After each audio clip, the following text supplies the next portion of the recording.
holy kshetra of Jagannath Puri, which is located in Orissa. This is one of the Char Dhams mentioned in Vedic literature. In the four directions of India, there are holy dhams, there are mukti sthans, places of liberation. If anyone dies there, they get liberated, which means they go to the Vaikuntha. In the north we have Badrinath, Badri Vishal, Badrinath. And then in the east we have Jagannath Swami. In the west we have Dwarkanath. In the south we have Rameshwaram, where Lord Ram worshipped his devotee, Lord Shiva. So these are the four dhams called Char Dham. Sometimes people in North India people refer to Gangotri, Jamunotri, Kedarnath and Badrinath as Char Dham. But this is their own bhav.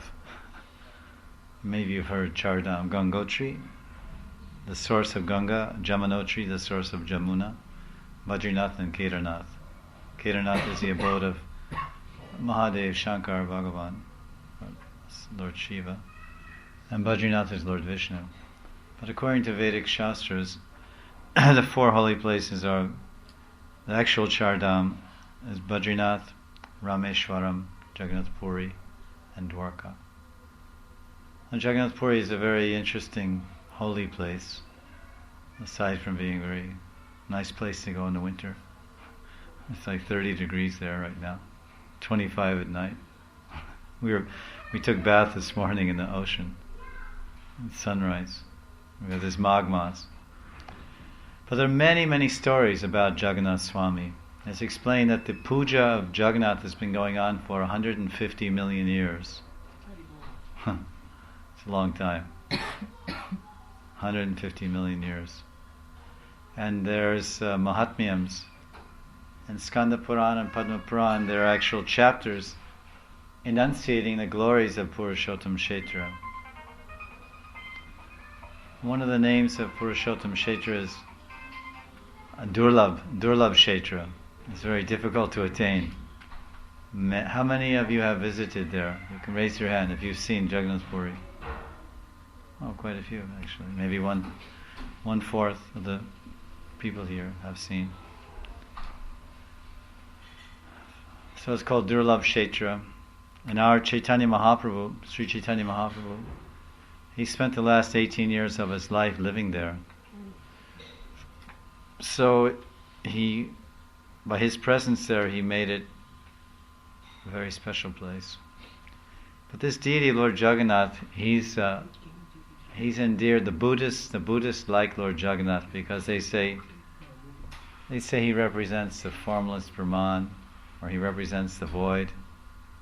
Because Jagannath is black in color, mostly black. And so void, nothingness, emptiness, voidness is black also. Or they say he represents the impersonal Brahman. The Buddhists say they see him as an emblem of Shunyavad, or of voidism, black, nothing.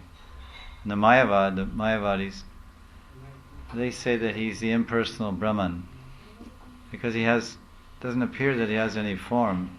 No arms are there, no neck is there, no legs. It's a block of wood. Daru Brahman. Brahman, or spiritual substance, God in the form of wood, Daru Brahman. But the Vaishnavas, we have a very interesting viewpoint. Generally it's understood that Jagannath is Dwarkadish. He's Lord Krishna in the mood of Dwarka, in Vaikuntha mood. There was a famous Orissan Vaishnava. His name was Kanai Kutiya. He wrote one book in Aryan language called Mahabhav Prakash. And he revealed in that book, and this is also the realization that was revealed by Chaitanya Mahaprabhu.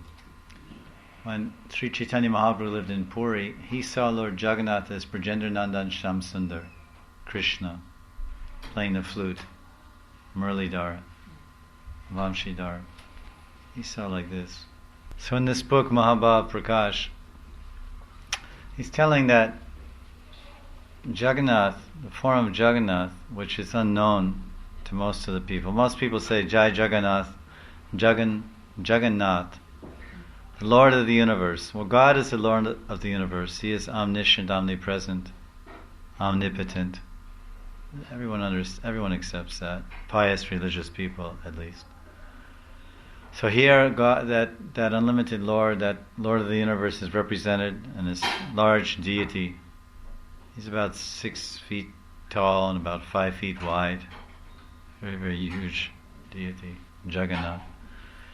But Chaitanya Mahaprabhu, when he saw Brajendranath and Krishna, and he understood that this form of Jagannath is actually Krishna in Mahabhav.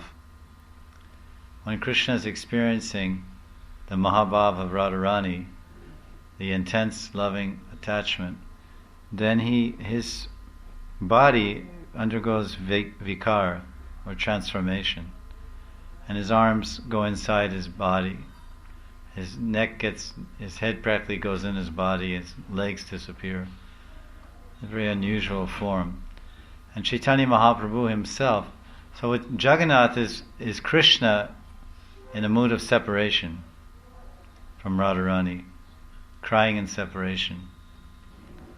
Sometimes they say that Sri Kshetra, it's called Sri Kshetra, Purushottam Kshetra, Jagannath Puri, Durlabh Kshetra, Dasavatar Kshetra. There are many names for this holy Dham of Puri, Jagannath Puri. But they say that it's also Krandan Kshetra. Krandan means crying, is it right? Yeah. Krandan. Crying Kshetra. The field of crying, the place of crying. This is where the Lord cries for his devotee, and the devotee cries for the Lord. Because it's told in various scriptures, as we've mentioned maybe once before, when Krishna is in Dwarka is actually, when Krishna is in Dwarka, his body is there, he's Dwarkadish, he's surrounded by his 16,000 queens, 108 queens, Rukmini Satyabhama, Mitravinda Satyam, Jambavati, Lakshmana, and others. But his heart is crying out for Vrindavan. So he's crying for Vrindavan. At night, Krishna's crying Radhe, Radhe, Radhe. And then when Krishna is in Dwarka, then Radharani is in Vrindavan. She's in Varsana and Yavat. And she's crying for Krishna. Oh, where is my Krishna gone? Krishna Kahan, Krishna Kahan. So Radharani is crying. So when Lord Chaitanya saw Brajendranandan Shyamasundar, he saw, okay, this is the Jagannath deity, but I'm seeing Brajendranandan Shyamasundar. And this mood, or this form that he's describing, or displaying, is a mood of Krishna in Dwarka crying for Radharani. Mahabhav Prakash. Prakash means manifestation, or display, showing. And then Lord Chaitanya, who was Krishna in the mood of Radharani, so he was crying for Krishna. Everywhere Lord Chaitanya went in his sannyas Lila, he was looking for Krishna. He would meet someone and he would ask them, can you show me Krishna? Where is Krishna? Krishna Kahan, Krishna Kahan.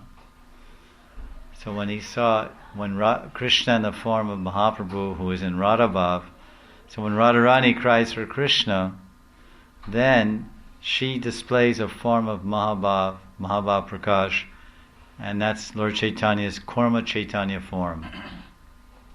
You will read in Chaitanya Charitamrita by Krishna's Kaviraj that some nights Lord Chaitanya would escape from his room because he was kind of being held captive there, because some nights in his ecstasy of separation from Krishna, Chaitanya Mahaprabhu in his intense Radhabhav, he would run out of his Gambhir, the room he was staying in, and jump in the ocean, seeing the ocean, thinking or mistaking the ocean to be Jamuna. And then he would get practically drowned in the ocean. He'd get caught in a fisherman's net and dragged up on shore, and then retrieved by his followers. So to prevent these type of outbursts of ecstasy, the followers of Lord Chaitanya would put one devotee inside the room with him, and to act as a pillow. They say pillow. And that was Shankara Pandit.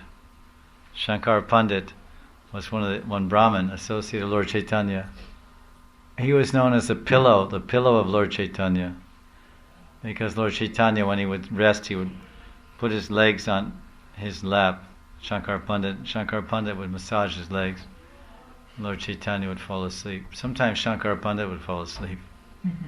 He was supposed to be massaging the Lord, but he would fall asleep. Then the Lord would take his own chadar and put it on his servant's body to keep him warm. And then when they did that, then the servant would wake up. Oh, excuse me. Then he would go back to massaging the Lord's legs. Shankara Pandit. And outside the door was Lord Chaitanya's godbrother Govinda Das, who was serving him. So they were posted there to protect the Lord. But somehow or other, by the arrangement of Yogamaya, Krishna's internal potency, the Lord would escape, and he would run in the middle of the night during the Rasa Lila time. He would run to the temple crying out, Sham Sundar, Sham Sundar, because he's Krishna in a male form is Chaitanya, but the Bhav of Radharani. Radha's Bhav and Radha's Kanti, Radha's color and Radha's mood of love. Bhav. So then, as Radha separated from Krishna, she would run, or Chaitanya would run to the temple and try to get in the temple. But the temple's locked. Where's my Krishna? Where's my Krishna? Then he would run around to the side of the temple, the southern side. And there are a bunch of cows there, there was a goshala there, and the cows eat all the old rice over there, you can see. So then he would go in the goshala and he would collapse. And while he was thinking or meditating deeply in separation and crying for Krishna, then he would show his body, Lord Chaitanya's body, would assume the form of a kachawa, a turtle, or tortoise. His arms would go inside his body, his legs would go inside his body, his neck would shrink, his eyes would become very big. And that form is known as Kurma Chaitanya. Maybe you've heard this name, Kurma Chaitanya. So this is the form, when Radharani is showing her Mahabhav Prakash, that's Chaitanya and Kurma Chaitanya form. And when Krishna is crying in deep separation from Radha, he shows the form of Jagannath.